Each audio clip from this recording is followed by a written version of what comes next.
राम देव भगवान, अल्लाह खुदा, ईश आदि नाम एक ही शक्ति के हैं। वो कैसा है, कहां है, कैसे मिलता है, किसने देखा है? ये प्रश्नवाचक चिन्ह पूर्ण रूप से हटाने के लिए अवश्य सुनिए जगत गुरु तत्वदर्शी संत रामपाल जी महाराज के अमृत वचन, सर्व पवित्र धर्मों के पवित्र शास्त्रों के आधार पर। धर्मदास जी ने कहा कि बेटा नारायण दास है, जा कर ले काम, जा कर ले काम। वो मानना उसने था ही नहीं, उठ कर चला गया नारायण दास। तो परमात्मा के चरणों में पड़ गया कि भगवान मेरा वंश तो काल का होगा सारा ही। तब उसकी चिंता का निवारण करते हुए भगवान ने कहा बेटा तेरा 42 पीढ़ी तक वंश चलेगा, 42 पीढ़ी। तब धर्मदास जी और बुरी तरह रोने लग गया कि भगवान इस काल के वंश तो ना चल बढ़िया, हे भगवान मेरा तो काल का वंश होगा। तब परमात्मा ने कहा नहीं, तेरे एक पुत्र और मेरी आशीर्वाद से तेरा पुत्र होगा, उससे तेरा वंश चलेगा। अब उस समय उनके इतिहास में लिखा जीवनी में कि वो 86 वर्ष के हो लिए थे धर्मदास जी, 86 वर्ष के, और दोनों पति पत्नी घने वृद्ध हो रहे थे। तब उनके बात गले उतरे नहीं कि मेरी पत्नी का तो मासिक धर्म भी बंद 20 वर्ष से 30 वर्ष से, अरे ये कैसे होगा? यानी जैसे बच्चा उठा लेता पेन को, वो पूछता पिताजी क्या है, उसको कहते पेन है, वो कहता पेन है, फिर भी कहता पेन है, वो स्वीकार भी नहीं करता, अस्वीकार भी नहीं करता, उसको रख कर चला जाता है, वो खेलने लग जाता है, पर उसकी बुद्धि ग्रहण नहीं करती ये क्या कहना चाह रहे।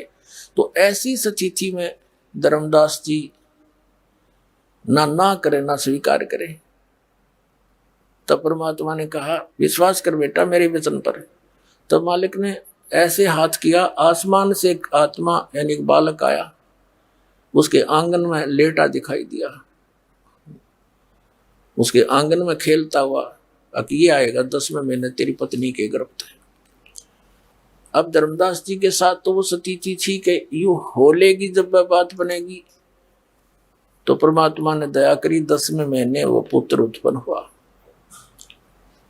अब वो पुत्र उत्पन्न हो गया, फिर उसको चिंता हुई कि भगवान आप तो अब चले जाओगे और हम भी चले जाएंगे, मेरे वंशज बाहर कैसे होंगे?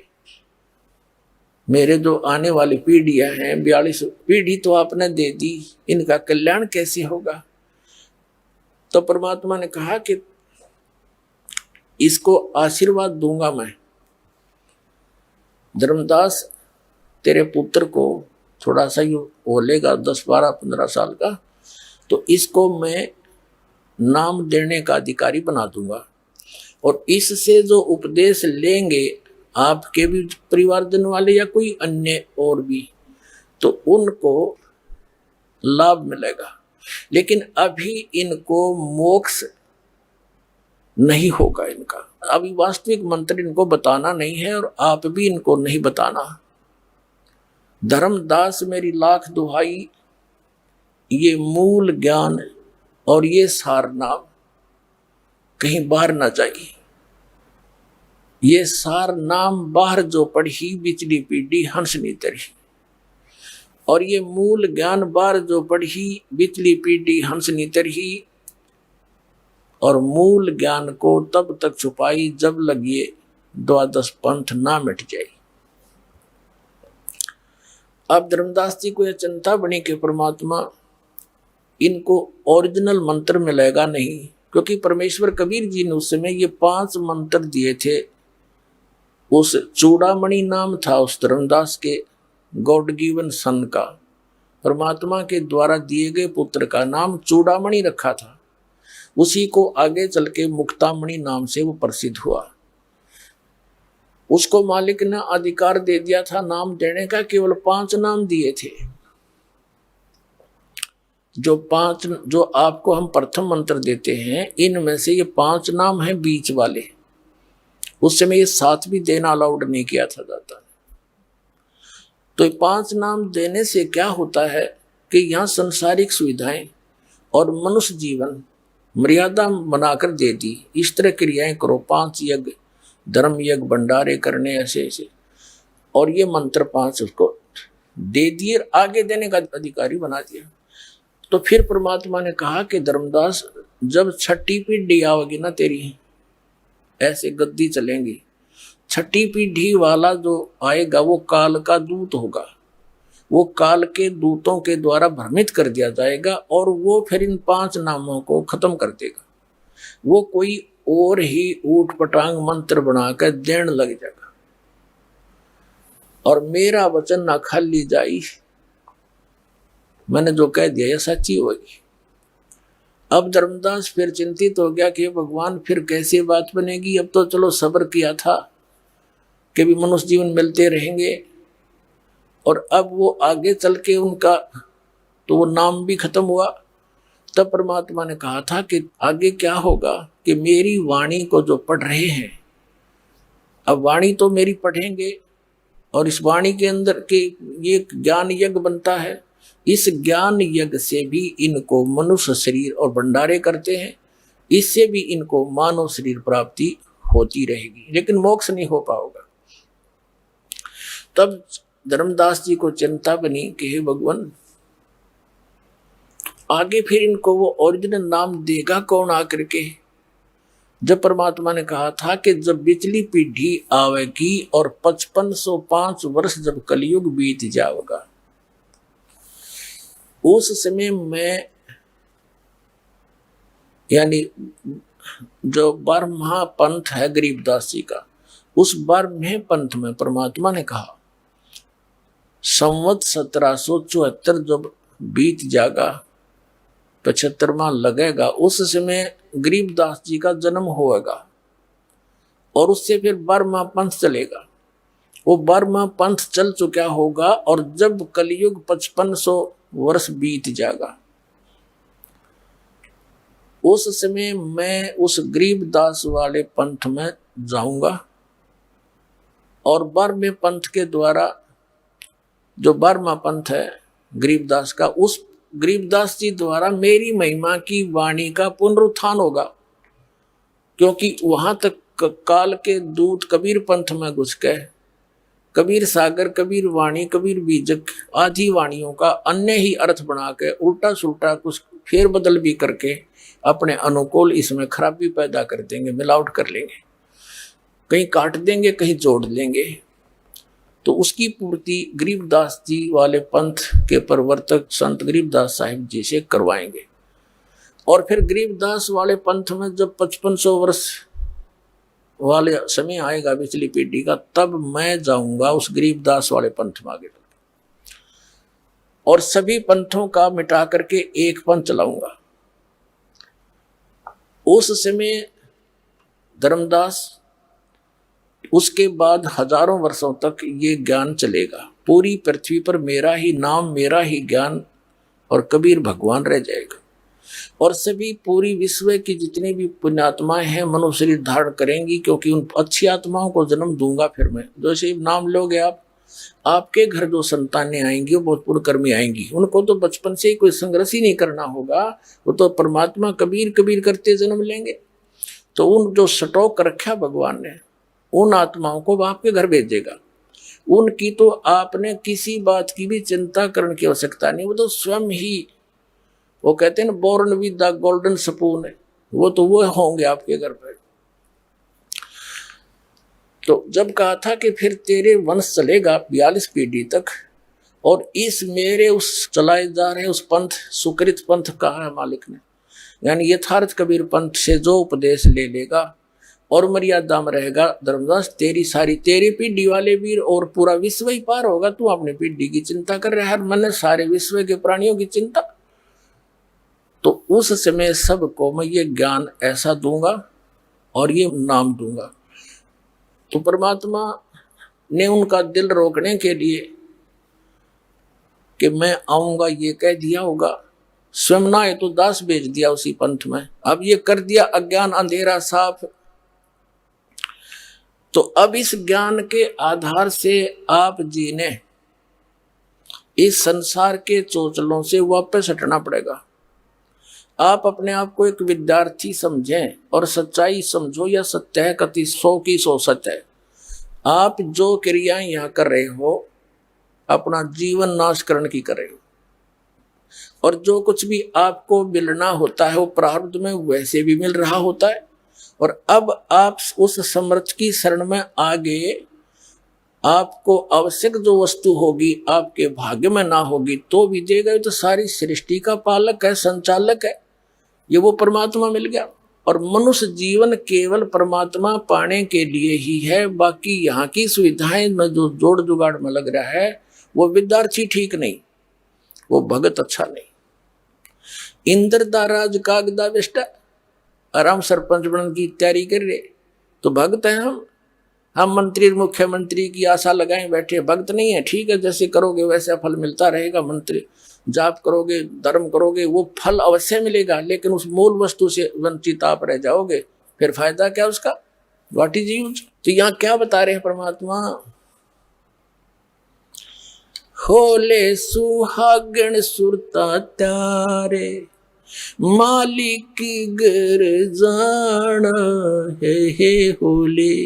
होले सुहागण सुरता त्यारे, मालिक गर जाना है तेरा, सोने से खैर बरतारे, मालिक गर जाना है। इस आत्मा को कहते हैं होले सुहागण सुरता त्यार। तूने अपने पति के घर जाना है। अब सुहागण कौन होती है? जिस लड़की का रिश्ता हो जाता है, नाता जुड़ जाता है, सगाई हो जाती है, तो वो लड़की सुहागण होगी। और जिनकी सगाई नहीं हुई वो कुंवारी है। तो सुहागण लड़की यानी जिसकी सगाई होगी, अर्थात जिसका नाता जुड़ गया पति से, तो वही तो पति के पास जाएगी। तो जिन्होंने उपदेश ले लिया इस दास से, ये आपका एक मीडियोकर मान लो बिचौलिया, आपका भगवान से, आत्मा का परमात्मा से नाता जुड़वाने वाला। अब जिस भी पुण्यात्मा का उस मालिक से ब्याह हो गया, नाम मिल गया, उससे नाता जुड़ गया, वह सुहागण होगी। और सुहागण ही जा सकती है, कुंवारी जा नहीं सकती, क्योंकि कुंवारी का नाता नहीं जुड़ा। तो जो अनुपदेशी है वो कुंवारी आत्मा समझ लो, और जो सुहागण होगी वो उनको बता रहे हैं कि जाना है तो उसके लिए तैयारी करें। अब जैसे पहले दहेज प्रथा थी, कैसी परंपरा थी, हमने खूब देखा गांवों में, विशेषकर हरियाणा के गांवों में तो बहुत ज्यादा व्यवस्था थी।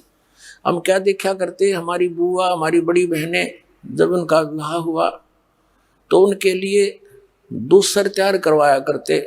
दूसर यानी सेकंड टाइम, एक बार ब्याह में भेज देते थे बहन को, बेटी को, फिर दोबारा 1 साल के बाद ठीक रखी जाती थी। ठीक माने निर्धारित समय। तो जब वो ठीक निकट आती थी, 1 या 2 साल के रखे जाती थी, तो उस दौरान उस लड़की से कहा जाता था कि तू आगे की जो उसकी सासू, ननद, जेठानी या कोई और किसी के सबकी लेन देन होता था, तो उनकी अलग से वस्त्र दिया करते थे, जिनको तीड़ बोला करते देसी भाषा में। तील यानी सूट सेट है। उस तीड़ में क्या हुआ करता है, एक तक गागरी हुआ करती भारा, मेरे ख्याल में 50 गज की एक हुआ करती, गोड़ गोड़ करा के, और एक उसके ऊपर कुर्ता, एक उसके ऊपर चुंदड़ी यानी चोली, दुपट्टा कह लो आजकल। तो वो पूरा एक सेट को तीड़ बोला करते, वो ऐसे पैक करा करती न्यारी न्यारी। और वो क्या होती थी, 30 तो अगलियां की, अगली माने ससुराल में जितनी भी बड़ी ठहरी बूढ़ी जेठानी, दुरानी, ननद, उनके लिए, और 20 पछलियां की, 15-20 लड़की की, यानी पूरा गातन करके वो ले जाती थी। तो वो लड़की की जब वो दूसरी यानी सेकंड टाइम भेजने की तैयारी करते थे, कपड़े घर पर सिलवाया करते तकरीबन टेलर को बुला के। तो वो तो टेलर बनाता था, तील यानी सूट सेट अलग अलग बनाकर रख देता था।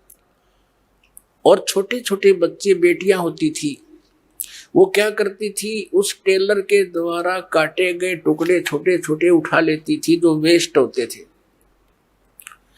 उनको उठाकर ऐसे ही घाघरी यानी जो नीचे का पैरण की हुआ करती, उससे बचे हुए की तो घाघरी बना लेती, या घाघरी होगी, उसके ऊपर कुर्ता वाले वो निकाल के वो कटे हुए पीस को उस पर कुर्ता, फिर वो चुंदड़ी हरे में चुंदड़ी, वो पूरी सेट बनाकर रख लेती।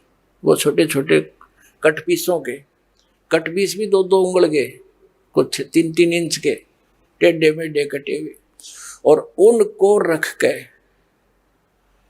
और पूरी गठड़ी बांध लेती थी और रोज खोल के। और पहले स्कूल काल तो थे को नहीं, बेटियां जवान हो जाती थी अपने घर पे रहती थी, तो वो क्या करती, उसको खोल कर, जो 10-5-7 साल की लड़की होती थी, खोल कर देखा करती थी, ये इतनी अगलियां की, इतनी पछलियां की, ये गुडिया की, एक गुडिया बना लेती थी और एक गुड्डा बनाती थी, उनका ब्याह करती थी।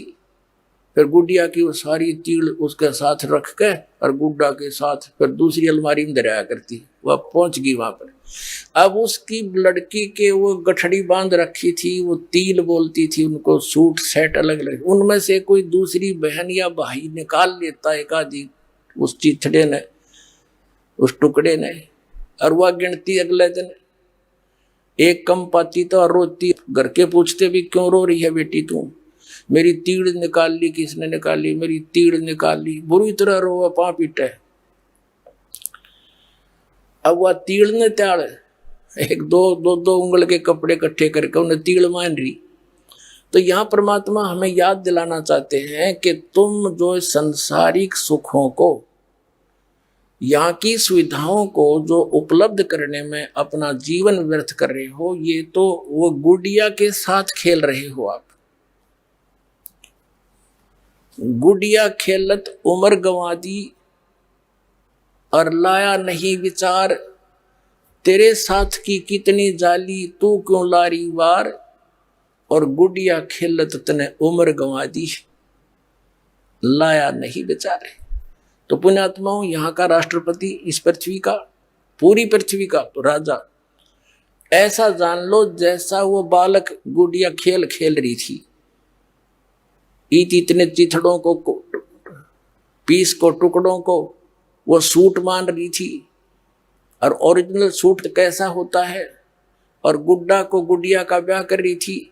ओरिजिनल ब्याह क्या होता है, जब वो लड़की बड़ी हो जाती है, मैच्योर हो जाती है, उसके दिमाग, उसका माइंड मैच्योर हो जाता है, फिर उस बेटी को पता लगता है तिल क्या होती है, दुल्हा कैसा होता है, और फिर कहाँ जाने से तुझे उसका लाभ मिलता है, सुख होता है।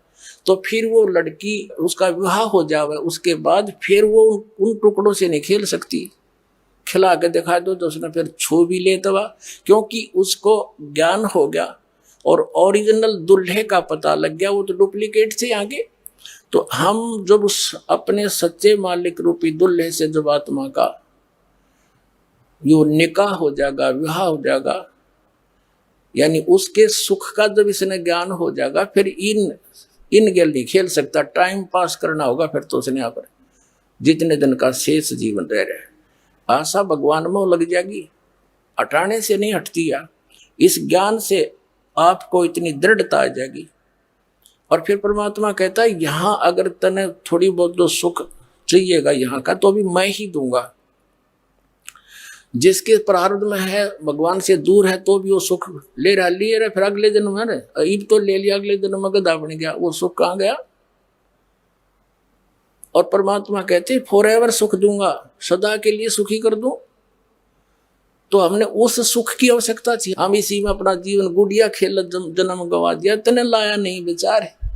तो अब हम इस ज्ञान से हम उस सियाने होंगे, मैच्योर होंगे, हमारा माइंड मैच्योर हो जाएगा, फिर हम नहीं खेल सकते नकलियां तय। आप देखना भी तो बच्चे हो, अभी आप स्टार्ट किया है, कोई पहली कक्षा का बालक है, कोई दूसरी का, कोई तीसरी का, यानी जिस दिन से आपको ने उपदेश मिला उस दिन से आपका जीवन शुरू है। जा दिन सतगुरु बैठिया ता दिन लेख जान, बाकी जन्म गंवा दिया बिना गुरु के नाम। तो जिस दिन आपने नाम मिला, आपका जन्म है इस आत्मा का, उस दिन से शरीर चाहे किसी का 60 वर्ष का है, चाहे 20 वर्ष का, चाहे 10 वर्ष का, उससे कोई लिंक नहीं। उस दिन से आपका मनुष्य जीवन प्रारंभ है, जिस दिन इस दास से आपने उपदेश ले लिया।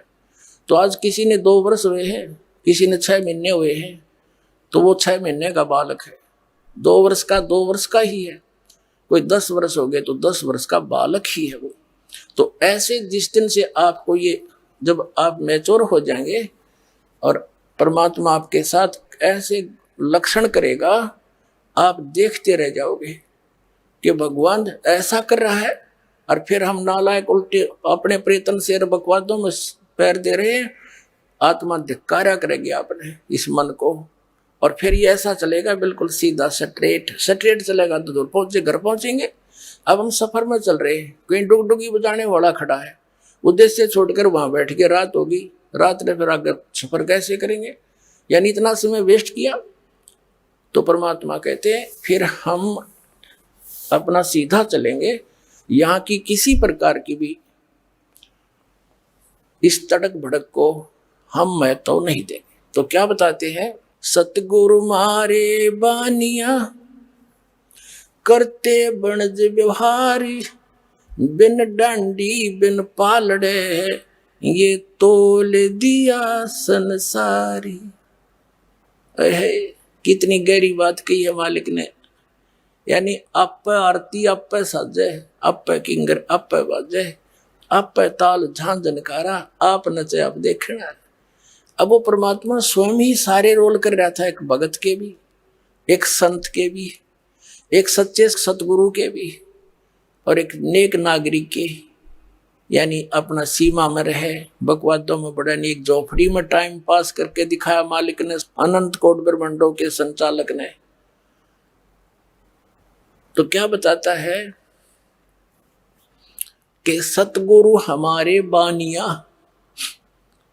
हमारे 2 सतगुरु हैं, यानी जैसे इस दास पर जाकर दीप या मालिक खुद आए थे, या उन महापुरुषों को भी ज्ञान दिया था जो उनसे संपर्क में आए, लेकिन उनसे कह दिया था कि अभी समय नहीं है ये रहस्य डिस्क्लोज करने का। उनसे कसम दिवा दी थी, प्रतिज्ञा करवा दी थी। तो वो महापुरुष पक्के थे, दृढ़ थे। धर्मदास जी हालांकि अपनी संतान पर बड़े आसक्त थे, फिर भी मालिक के वचन को भंग नहीं किया उसने, कोई नाम नहीं बताया किसी को। और इसी प्रकार नानक साहिब जी को कह दिया था कि सतनाम नहीं देना किसी को भी, पूरे सिख समाज सतनाम से वंचित है। और एक बार मर्दाना ने गलती कर दी थी, उसको झटका दे दिया था कि कहीं आगे डिस्क्लोज ना हो जाए, लेकिन वो दुश्मन नहीं थे हमारे। अब आ जाएंगे, क्योंकि ऐसी मर्यादा चला के चले गए नानक साहिब जी। धर्म भंडारे होते हैं, भगवान की वाणी पढ़ते हैं, तो उससे इनके मनुष्य जीवन बने रहे। और भगवान में चाहे सभी, जैसे हिंदू है, मुसलमान है, सिख है, ईसाई है, इनमें आस्था है भगवान की अभी तक।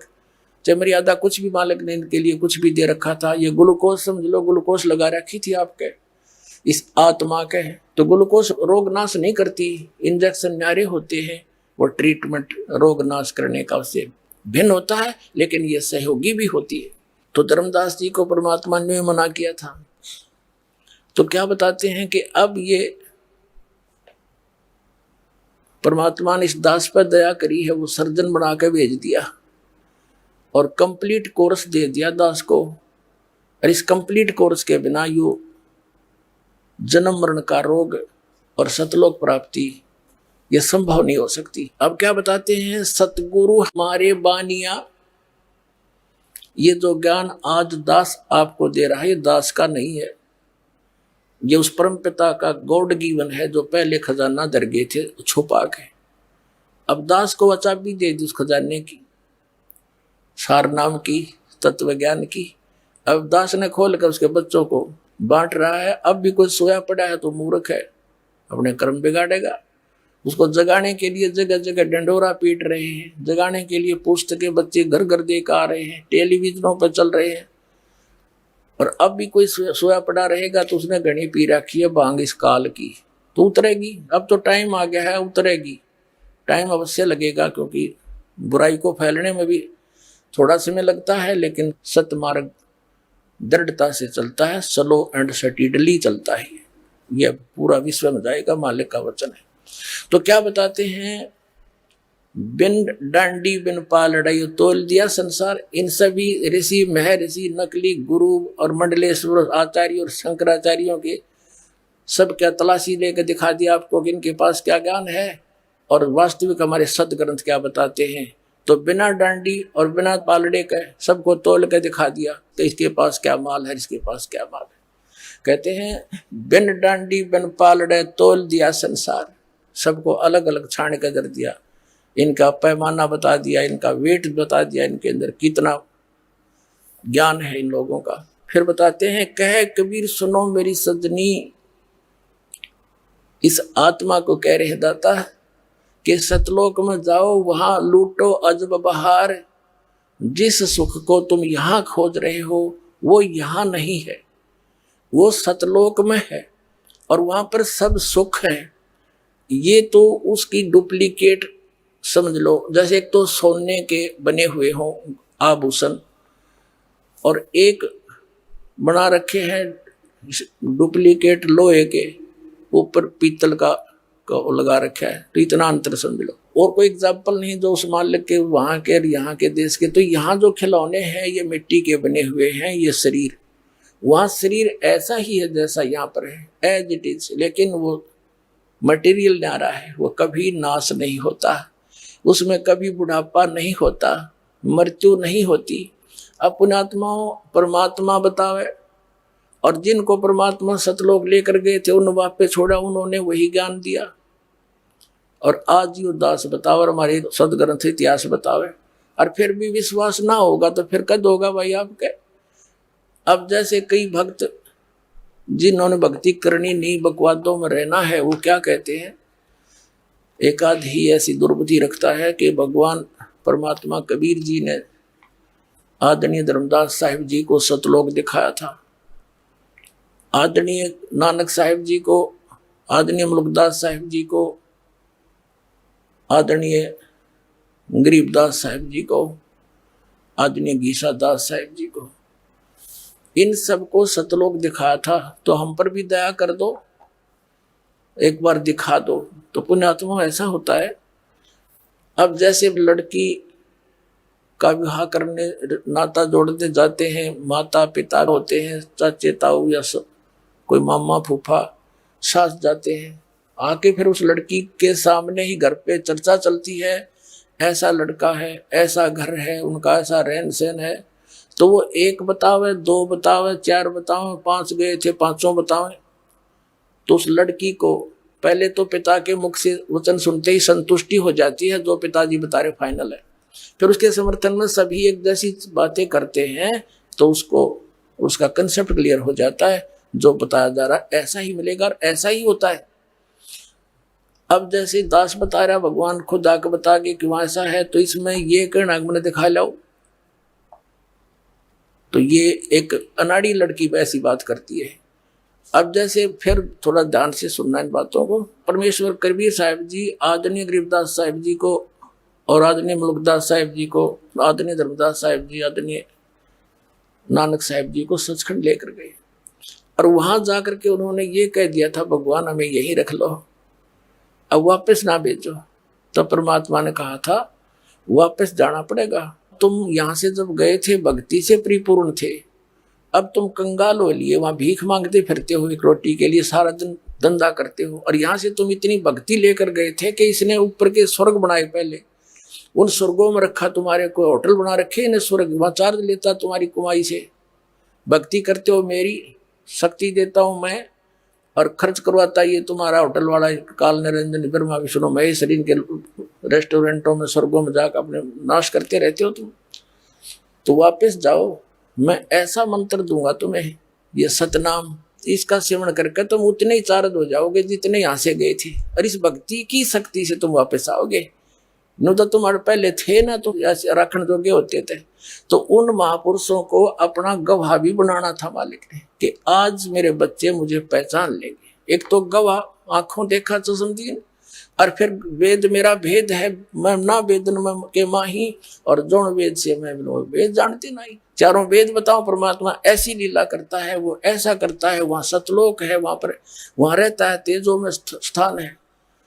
और मोक्ष प्राप्त प्राणी भी उसी लोक में चले जाते हैं। वेद गवाही दें, परमात्मा ने स्वयं आकर जो ज्ञान दिया सूक्ष्म वेद, उसके अंदर प्रमाण है। तो भगवान ने वहां से इनको भेजा और कहा कि आप ये मंत्र जाप करना सतनाम का, ये सतनाम जाप करना। और इसकी कितनी वैल्यू है एक सतनाम की। आदरणीय गरीबदास साहिब जी ने परमात्मा की उस महिमा को बहुत कोड वर्डों में और गहराई से लिखा है। लेकिन ये ऐसे ज्ञान है, ये सतगुरु बिना नहीं सुलझ सकता। और सतगुरु परमात्मा ही बनाकर भेजता है या वो स्वयं ही आता है, तब ये गूढ़ रहस्य समझ में आते हैं। परमात्मा ने ऐसी वाणी लिखवाई थी। आदरणीय गरीबदास साहिब जी ने लिखा है कि सतनाम पालड़ रंग होरी हो। सतनाम ये 2 अक्षर का है, जिनको श्वास उश्वास से सिमरन करना होता है। एक श्वास उश्वास की कीमत, यानी एक मंत्र श्वास का 2 अक्षर वाले का 1 अक्षर वाला मंत्र बाहर छोड़ा, 1 अंदर लिया, ये कंप्लीट 1 मंत्र हो गया। लेकिन इसमें ध्यान रहे, सुरत और शब्द अभ्यास किसे कहते हैं? ये कान बंद कर एक कमरे में बैठकर ऐसे करके, ये सुर शब्द नहीं, ये तो बातें सुनने हैं, ये तो वो साजबाज सुनने वाली बातें हैं, इससे नहीं बात बनेगी। ये तो उन भक्ति से ही बाजेंगे, बाजते रहेंगे। हमने अपने भक्ति करनी है, भक्ति से जो कुछ भी होगा होता रहेगा। तो सुरत और शब्द है जो नाम जाप को लिए दिया गया है, उसके ऊपर आपकी सुरती, नृत्य, मन और पवन, ये चारों इकट्ठे रहें। जैसे श्वास पवन है, श्वास बाहर छोड़ा, श्वास बाहर चला तो मंत्र छोड़ा जो आपको दिया हुआ है। तो ध्यान रहे मैं क्या उच्चारण कर रहा हूं श्वास के द्वारा, श्वास से। और मन और सुरत और नृत्य ये लगेगी तो वो हमें पता रहेगा मैं क्या बोल रहा हूं। बाहर सांस छोड़ते समय अंदर श्वास से क्या ले रहा हूं। तो ये सुरत नृत्य और मन पवन लगा के, यानी मैं बाहर क्या बोल रहा हूँ, क्या छोड़ रहा हूँ, अंदर कौन सा ले रहा हूँ, तो ये सारा सुरत नृत्य मन पवन या इकट्ठी होगी। तो ऐसे लिया हुआ एक मंत्र का ये जाप सतनाम के 2 अक्षर का, इसको बताते हैं सतनाम पालड़ रंग होरी हो और 14 लोक चढ़ावे राम रंग होरी हो। 3 लोक पासंग धर रंग होरी हो, तो ना तुले तुलाया राम रंग होरी हो। होरी माने खुशी, कि हमारी जो राम रंग की होरी, वो तब खुशी होगी हमें जैसे इस एक सतनाम का अधिकारी से लेकर संत पूरे से मर्यादा में रहे, पूरी सच्ची लगन गुरुदेव के प्रति, यानी परमात्मा के तुल्य आस्था अपने गुरुदेव में रहे। ऐसा भाव से जो सिमरण किए जाते हैं, कहते हैं उसके एक सिमरण की कीमत ऐसी है कि 14 लोक चढ़ा दे, जिसमें ब्रह्मा विष्णु महेश दुर्गा के लोक और स्वर्ग लोक, ये कॉमन इंद्र वाला, और ब्रह्म लोक और उसके अंदर नकली लोक और 7 लोक नीचे के सारे एक तरफ रख दे, और एक तरफ रख दे उस एक सिमरण की कीमत। इतनी वैल्यू, इतना वजन है उसके अंदर। और 3 लोक पासंग धरे, पृथ्वी लोक यो कॉमन स्वर्ग लोक और नीचे का पाताल लोक, ये 3 लोक थे सौदे में को नहीं। हम एक छोटे से टुकड़े का राजा बनकर काख पीटते फिरते हैं, तो वो बालक जैसी बुद्धि और खिलौने से खेलने वाली गुड़िया वाला खेल होता है। अब जैसे दास का जन्म एक किसान परिवार में हुआ, हमारे घर पर ये लाला लोग आया करते थे गेहूं खरीदने, कभी ज्वार बाजरे लेकर जाते थे। तो उस समय हमारे घर वाले कहते थे जो कि भाई लाला जी पासिंग दिखा, यानी एरर दिखा, तेरी पालड़ी उस तकड़ी में कितना है, तो वो ऐसे करके दिखाता था। अगर एरर होती तो उसी कनक में से, जैसे गेहूं तोल रहे थे, गेहूं की एक मुट्ठी भर कर दूसरी साइड में डाल दी, वो बैलेंस हो जाया करता था। उस 100 ग्राम गेहूं तय 50 ग्राम तय, और उसी तरफ बट्टे रख दिए जाते थे, और दूसरी तरफ फिर सौदा फिर तोला जाता था गद्दा गद्दा। तो वो जो पासिंग रखा है मटेरियल, वो तो उसका कोई सौदेव नहीं है। तो पुण्यात्माओं, ये कोई डूम बाट के गीत नहीं, कोई मंगनिया खड़िया ने बना के हमें नहीं दे रखी वाणी है। ये धनी की दी हुई ज्ञान है और आपके लिए। आपने एक एक वचन को हृदय में धारना पड़ेगा तो इस मार्ग पर चलना चाहते हो।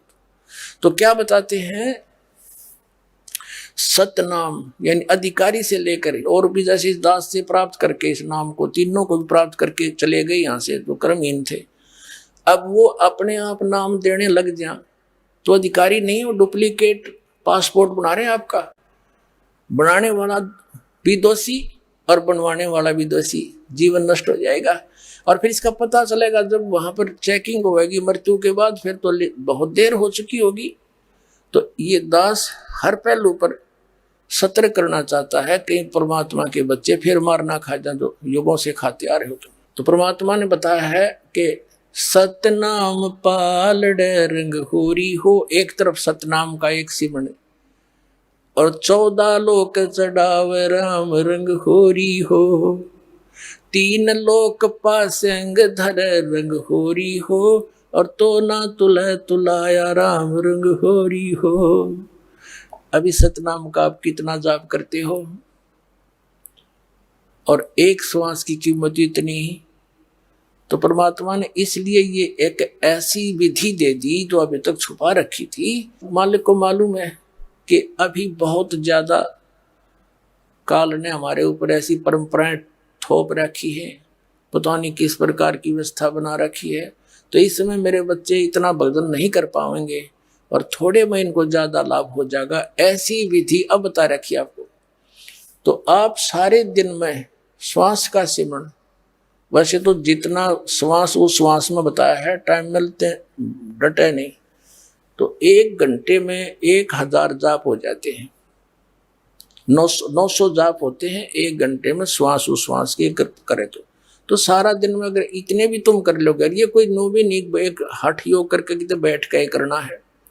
बस में बैठे हो बस में कर लो, गाड़ी में बैठे हो उसमें कर लो, पैदल चल रहे हो वहां कर लो, लेट के कर लो, बैठ के कर लो, किसी तरह कर लो, सिमरण करते रहो सारा दिन। जैसे ताश खेलना 4-4 घंटे 6-6 घंटे, इबका गेर हाँ इबका मारे, सारे दिन बकवाद करें जा और कति बोर नहीं होवे।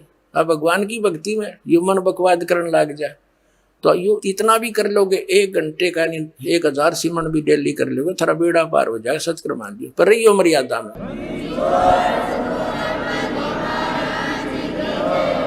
तो पुण्यात्माओं, आज का जो सत्संग है इसका विषय ये है कि आप विद्यार्थी हैं और विद्यार्थी यदि कॉलेज के टाइम में सुविधाएं प्राप्त करने की चेष्टा कर रहा है तो अपना जीवन नाश कर जाएगा। तो आपने हर तरह से पालन करना दास के इस आदेश का। भगवान का आदेश है दास के माध्यम से आप तक पहुंचा है, ये समझ लेना। तो संसारिक चोचलों से उल्टा हटना है, मर्यादाओं को कम करना है, परंपराओं से उल्टा हटना है, हमने सिंपल वे से रहना है और भक्ति करके सतलोक चलना है। बोलो सतगुरुदेव।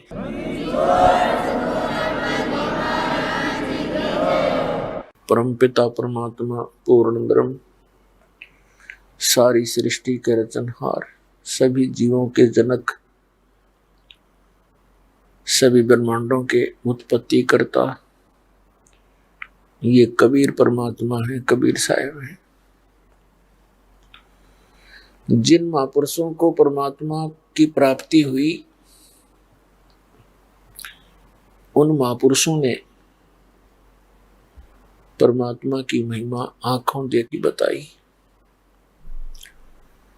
उनमें से आदरणीय गरीबदास साहिब जी गांव छुडानी जिला झज्जर वाले एक पुण्य आत्मा है जिनको परमात्मा सीधे आकर मिले और सतलोक सचखंड यानी उस शाश्वत स्थान को दिखा करके जहां से हम आए हुए हैं वो हमारा मूल स्थान दिखा करके और सभी भगवानों की जिनको हम परमात्मा माना करते थे, श्री ब्रह्मा, श्री विष्णु, श्री शिव जी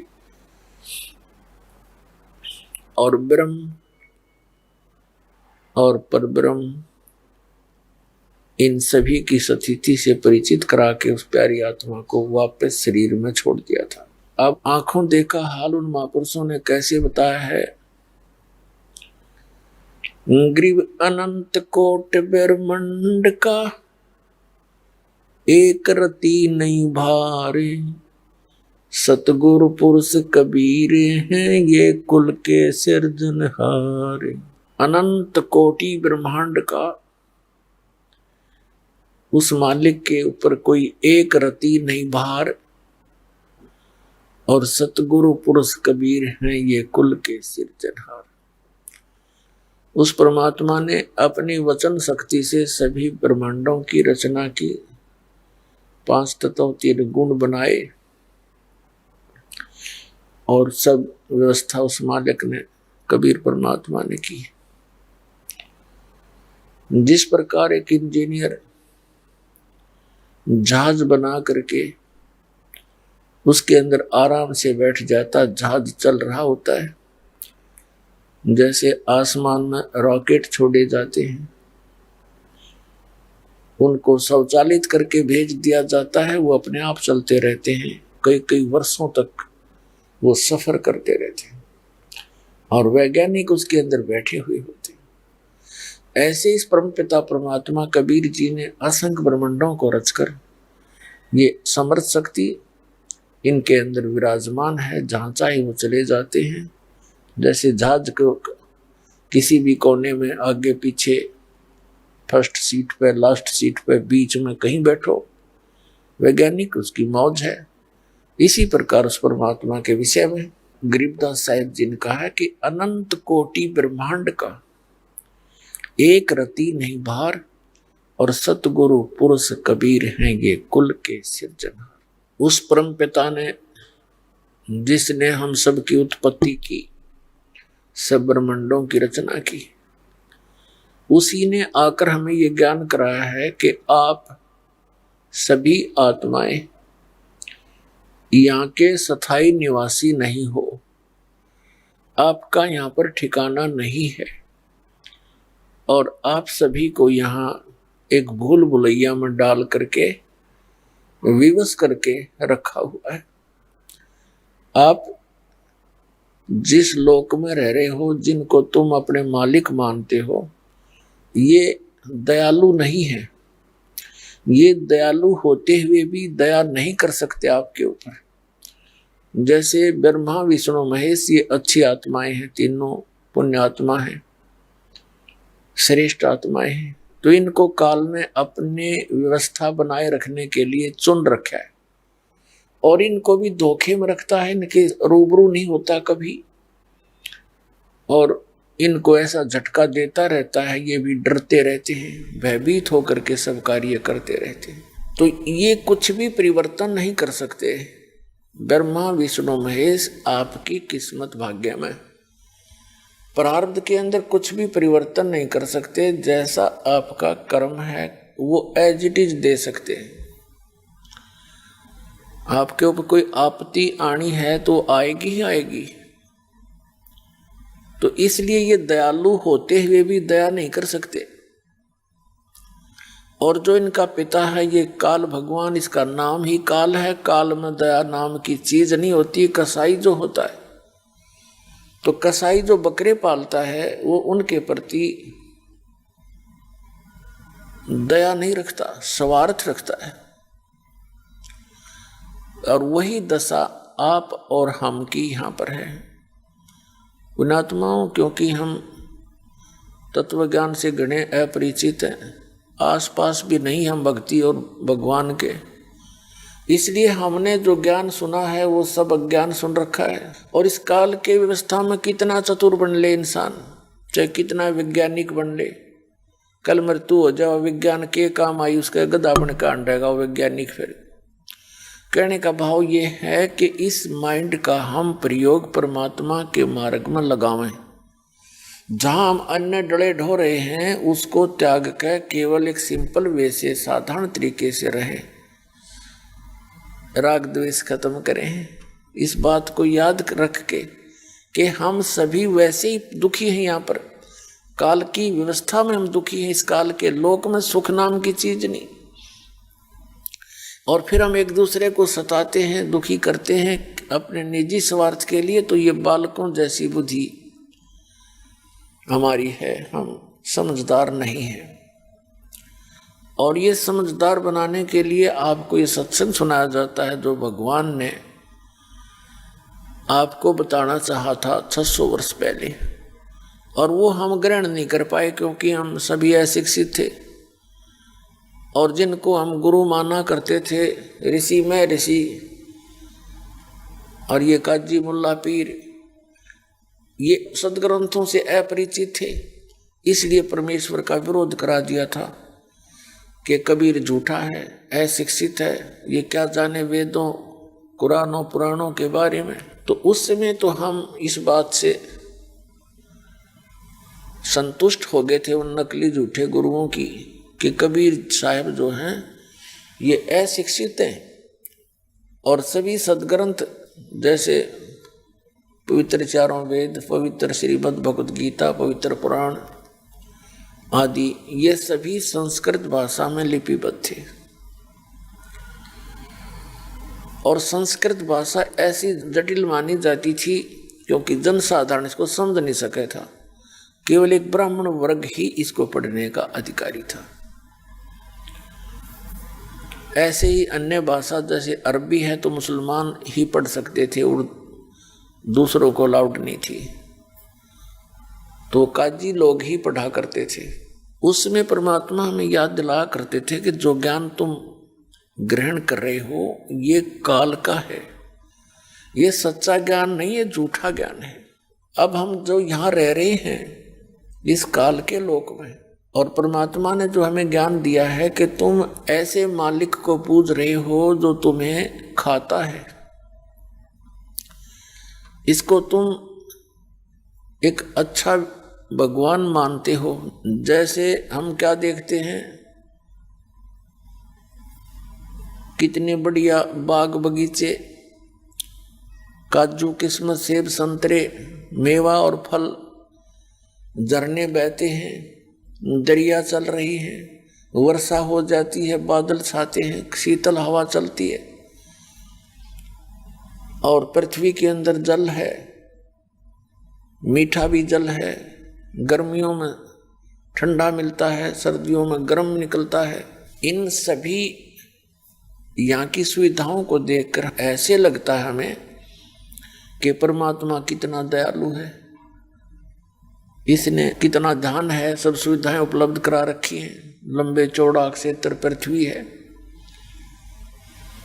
और हम फिर भूल जाते हैं कि फिर हम मरते क्यों हैं, हमारी जन्म मृत्यु क्यों हो रही है। एक ही परिवार के 4-4 सदस्य एक दुर्घटना में या किसी बीमारी के कारण मारे जाते हैं, और एक व्यक्ति आजीवन जो संपत्ति जोड़ता है, बाकी कुछ काम सूझता नहीं उसको, और 1 सेकंड में मृत्यु को प्राप्त हो जाता है, जोड़ा जाड़ा यही रह गया। इधर हमारी कभी बुद्धि जाती नहीं। क्यों नहीं जाती? क्योंकि हम तत्व ज्ञान से अपरिचित हैं। अब जैसे कसाई बकरे पालता है, उनके लिए कितनी सुविधा करता है, वो अलग से उनकी व्यवस्था करता है, शेड डाल देता है, झोंपड़ी, और उनके लिए एक चरागाह परचेज करता है, उसी में एक छोटा सा जोहड़ बना देता है, तालाब बना देता है। तो वो भोले बकरे और बकरियां इन सब सुविधाओं को देखकर ये सोचते हैं कि ये हमारा मालिक है, ये बड़ा दयालु है, हमारी कितनी केयर टेक कर रहा है। और जब वो कसाई आता है उन बकरों के निकट से, वो सभी उसकी तरफ दौड़ जाते हैं कि उनको चारा डालता है, पानी पिलाता है, और गर्मी सर्दी से बचने के लिए उनकी व्यवस्था कर रखी है। तो उसके चारों तरफ इकट्ठे हो जाते हैं उसको प्यार देने के लिए। कोई तो उसको ऐसे ऊपर को पैर करके सीने से लगाना चाहता है, और वो ऐसे उसके पकड़ के देखता है। वो तो देख रहा है कि ये कितना मांस हो गया, इसमें कितने किलो का बन गया, ये कितने का बिकेगा। और वो ये सोचता है बकरा ये मेरे को प्यार दे रहा है, और उसके जीभ से उसके हाथ को चाटता है प्यार से। उस समय उन सुविधाओं को देखकर तो बकरों को लगता है कि बहुत दयालु है। और जब उसके पास कोई ऑर्डर आता है 5-7 बकरों का, उस समय वो ना देखता किसकी माँ और किसका बेटा, किसका बाप, किसकी बहन, वो तो एक डंडी लेकर मोटे मोटे छांट ले जाता है, और जाके कड़च करवा देता है, कटवा देता है। पुण्यात्माओं, परमात्मा कबीर जी का बताया ज्ञान है, ये बालकों का नहीं, कोई डूम बाट के गीत नहीं। हम घने वैज्ञानिक पाक रहे हैं, हम ज्यादा विद्वान बन गए, मनुष्य जीवन पाकर अपने तो समझदार किसी ने मानते नहीं। परमात्मा की व्याख्या व्यवस्था में हम 100 त्रुटियां सोचने की कोशिश करते हैं, ये हमारी बालक बुद्धि होगी। इसके अतिरिक्त यहाँ कोई दूसरा एग्जाम्पल नहीं है जो हमारे साथ व्यवहार ये काल कर रहा है, जैसे कसाई करता एज इट इज। आप देखते हो प्रतिदिन यहाँ कोई जीवन नहीं है, लेकिन हमारे पास कोई विकल्प नहीं था इसका। हमारे को अभी तक ज्ञान कराया गया था स्वर्ग तक, स्वर्ग चले जाएंगे। स्वर्ग तो सबसे बड़ा धोखा हमारे साथ। और इन काल के व्यवस्था का वो रेस्टोरेंट है, हमारी पूंजी नष्ट होती है, उनको इनकम होती है। उस परमात्मा ने हमें याद दिलाया, तुम गलत स्थान पर रह रहे हो मेरे बच्चों। हम जब से भगवान से विछड़े हैं, वो भगवान भी दुखी और हम भी दुखी। बीच में एक शैतान का रोल आ गया, इस काल भगवान का। इसने हमें अपने परमात्मा से, अपने भगवान के विषय में कति अपरिचित कर दिए। अपने ही पुत्रों को भगवान सिद्ध कर दिया या स्वयं भगवान बन बैठा और परमात्मा को भुला दिया। अब स्वयं उस परमात्मा को यहाँ आना पड़ता है हमारे को ये याद दिलाने के लिए कि तुम जहाँ रह रहे हो ये लोग ठीक नहीं। तब तक हम इस काल के द्वारा इतने मिसगाइड कर दिए जाते हैं, भ्रमित कर दिए जाते हैं कि फिर भगवान की बात हमारे समझ में आती नहीं। तो वो मालिक क्या कहते हैं, मैं रोवत हूँ सृष्टि को, सृष्टि रोवे मोहे, कह कबीर इस वियोग को समझ न सकता कोई। परमात्मा कहते हैं मैं रोवत हूं इस सृष्टि को, इनके लिए तड़फ रहा हूं, भटक रहा हूं, और ये मुझे रो रहे हैं, ढूंढ रहे हैं भगवान कहाँ मिले, भगवान दयालु परमात्मा हमें सुख दे, हमारे पाप कटें, हमारे बच्चे ना मरे, हम ना मरे। चलो जब मरे जब तो मरे, पर बीच में ना मरे। आइए अब हम उन श्रद्धालुओं के अनुभव जानते हैं जो जगत गुरु तत्वदर्शी संत रामपाल जी महाराज जी से दीक्षा प्राप्त कर चुके हैं तथा उनके द्वारा बताए गए भक्ति मार्ग पर चल रहे हैं। नमस्कार जी। नमस्कार सर। क्या नाम है जी आपका? मेरा नाम रचित धवन है। रचित जी, आप कहाँ से हैं? मैं काशीपुर जिला उधम सिंह नगर उत्तराखंड से हूँ। रचित जी, संत रामपाल जी महाराज से नाम दीक्षा आपने कब ली?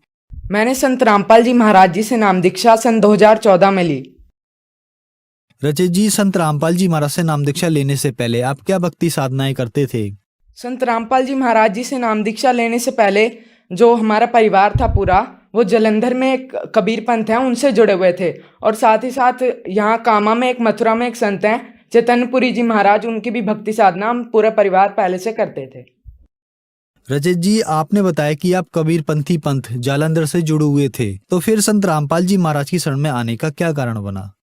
हमारा पूरी परिवार वहाँ कबीर पंथ में जुड़ा तो हुआ था, मगर वहाँ कोई लाभ नहीं प्राप्त हो रहे थे, क्योंकि वो यथार्थ कबीर पंथ की भक्ति वो नहीं बताते थे, क्योंकि उनको खुद नहीं पता होता था कि वो सही भक्ति विधि क्या है, तो फिर वो हमें क्या बताएंगे।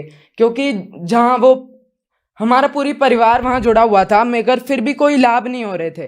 तो मेरे पापा जो हैं पूरे वो परेशान रहते थे, वो बहुत सारी बीमारियों से ग्रस्त थे, तो वो पूरे उन्होंने कोई ऐसा धार्मिक स्थल नहीं छोड़ा जहाँ वो ना गए हों। तो ऐसी कबीर पंथ में भी जुड़े हुए थे। तो फिर ऐसे एक दिन वो साधना चैनल पे सत्संग देख रहे थे, तो चैनल बदलते बदलते उन्हें संत रामपाल जी महाराज जी का सत्संग मिला। तो वो सत्संग जो संत रामपाल जी महाराज जी का था, वो सारे जितने भी धर्मगुरु हैं सबसे अलग था। तो पापा ने उसे बहुत ज़्यादा ध्यान से सुना। तो फिर उन्होंने देखा कि सब संत रामपाल जी महाराज जो हैं सारे धर्मगुरुओं से अलग सब सत्य भक्ति बता रहे हैं। वो सारा लाइन बाय लाइन हमारे जो शास्त्रों में प्रमाण है वो देख के गुरुजी हमारे बता रहे थे। तो पापा को वो अच्छा लगा, क्योंकि जो संत रामपाल जी महाराज जी के शिष्यों को जो संत रामपाल जी महाराज सत्य भक्ति करने से लाभ देते हैं वो पापा ने देखे। तो फिर पापा को एक विश्वास हुआ कि हाँ कि बहुत जगह पे पापा ने धक्के खा लिए हैं पूरे तरीके से, मगर कोई लाभ नहीं मिल रहा है। तो फिर उन्होंने जब ये लाभ पढ़े तो उन्हें विश्वास हुआ कि हाँ इतने लाभ अगर हो रहे हैं तो कोई तो शक्ति है जो मेरे भी कष्ट को दूर कर सकती है। तो फिर पापा ने वहाँ हिसार फ़ोन करा, फिर वहाँ संत रामपाल जी महाराज जी के आश्रम में बरवाला में हिसार में वो गए। संत रामपाल जी महाराज जी से उन्होंने नाम दीक्षा ली। फिर पापा ने वहाँ से नाम दीक्षा ली। फिर पापा ने आके हमारे घर में पूरे परिवार को सबको बताया कि संत रामपाल जी महाराज सद्भक्ति बताते हैं, मेरे उनके जो सारे कष्ट थे वो यहाँ आके दूर हो चुके थे।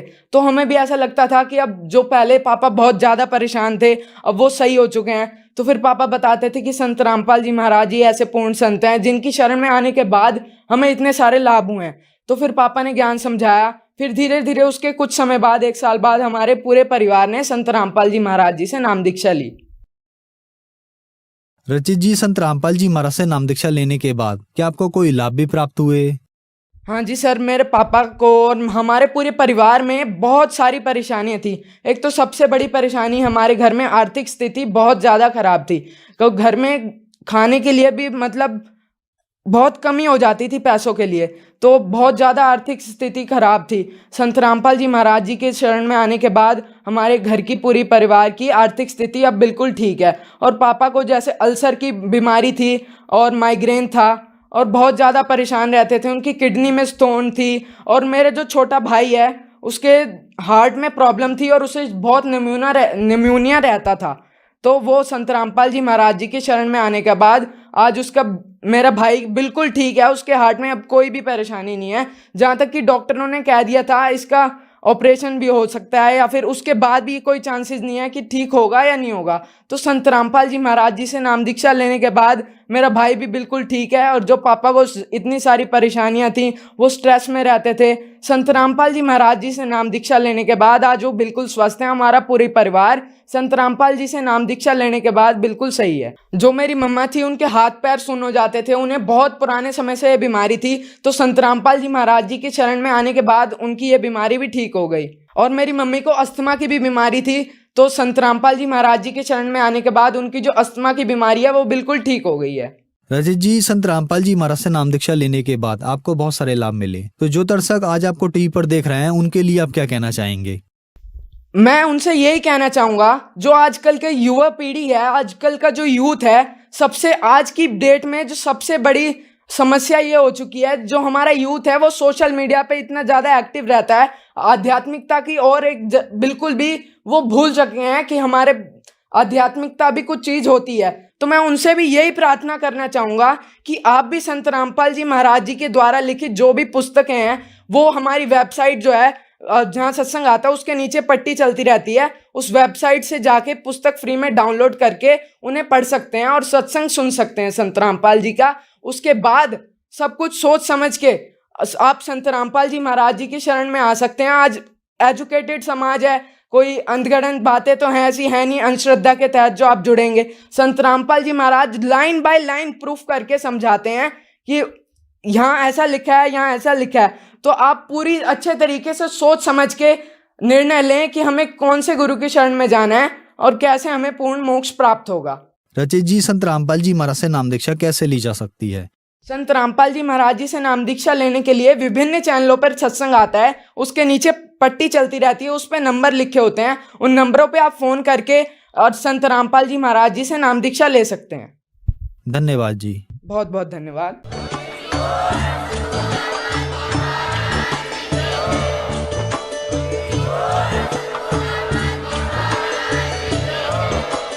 आप सुन रहे थे जगत गुरु तत्वदर्शी संत रामपाल जी महाराज जी के मंगल प्रवचन। अधिक जानकारी के लिए विजिट कीजिए हमारी वेबसाइट www.jagatgururampalji.org। संत रामपाल जी महाराज जी के शुभ आशीर्वाद से पूरे विश्व भर में 500 से भी ज्यादा नाम दीक्षा केंद्र हैं, जिन पर संत रामपाल जी महाराज जी द्वारा ऑनलाइन निशुल्क नाम दीक्षा दी जा रही है। अपने नजदीकी नाम दीक्षा केंद्र का पता करने के लिए संपर्क करें 8222880541।